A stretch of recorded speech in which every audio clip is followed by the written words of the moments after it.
Parmi mes premiers souvenirs, il y avait bien sûr Valence, la ville où j'étais née. J'étais née dans une polyclinique et j'étais restée chez mes grands-parents. J'ai vécu plusieurs années, mes premières années chez mes grands-parents, euh, pendant que mes parents faisaient leurs efforts pour s'installer. Et ils ont finalement atterri dans un petit village du Vercors, au pied du Vercors. Pendant ce temps, moi j'étais à Valence et mon premier logement, c'était l'appartement de mes grands-parents.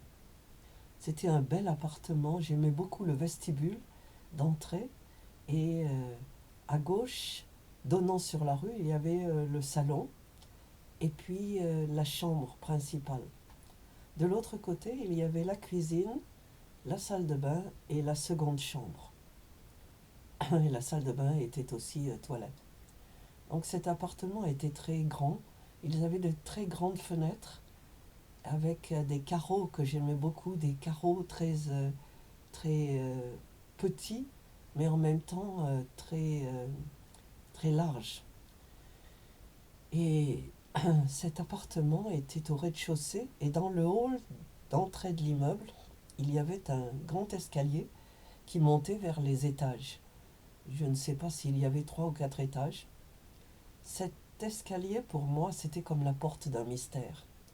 Et je me demandais là où est-ce qu'il allait cet escalier. Mais en fait, j'ai jamais grimpé plus haut que la petite fenêtre qui se trouvait dans l'entresol. De l'autre côté, sur la gauche, dans le couloir, il y avait une porte qui sortait sur le petit jardin et aussi un autre escalier qui descendait vers les caves. Et en France, il y a énormément de caves. C'est une tradition qui avait servi beaucoup pendant la guerre, la Seconde Guerre mondiale, puisque les gens se mettaient à l'abri dans les caves pour ne pas risquer de perdre la vie dans les bombardements allemands et alliés d'ailleurs. Et donc cette cave, elle était importante et mon grand-père, il stockait pas seulement le vin, mais surtout le charbon. Parce qu'à l'époque, il n'y avait pas de chauffage central et on se chauffait au charbon. Et il y avait un chauffe-eau aussi dans la maison qu'on allumait avec une petite lampe pilote. Et mon grand-père aimait beaucoup ma grand-mère. Et donc pour lui éviter de les décorver, il partait souvent à la cave avec un grand seau, un, un espèce de broc d'une grandeur importante, pour moi en tout cas. Et il remonte la cave avec du charbon, des boulets de charbon, avec lesquels on chauffait la maison. Et ça, c'était la cave.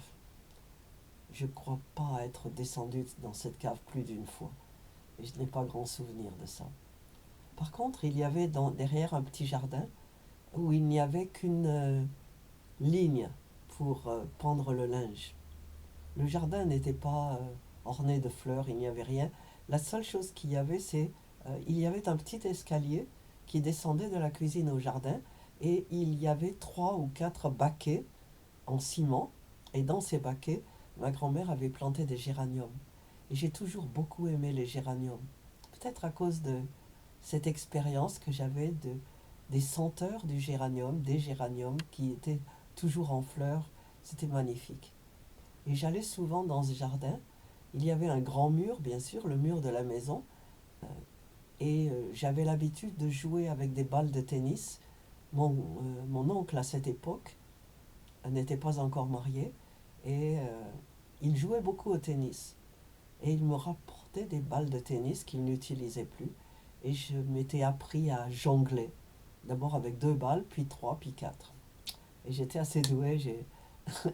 Je ne peux plus faire ça maintenant. Mais c'était vraiment un jeu qui me prenait beaucoup de temps et de concentration. Et j'aimais beaucoup jouer à ces balles.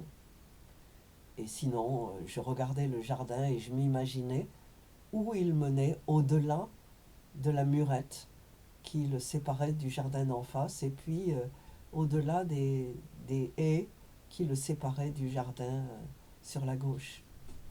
Le jardin pour moi c'était un endroit de paix et aussi où j'ai pris le goût d'une vie d'ermite.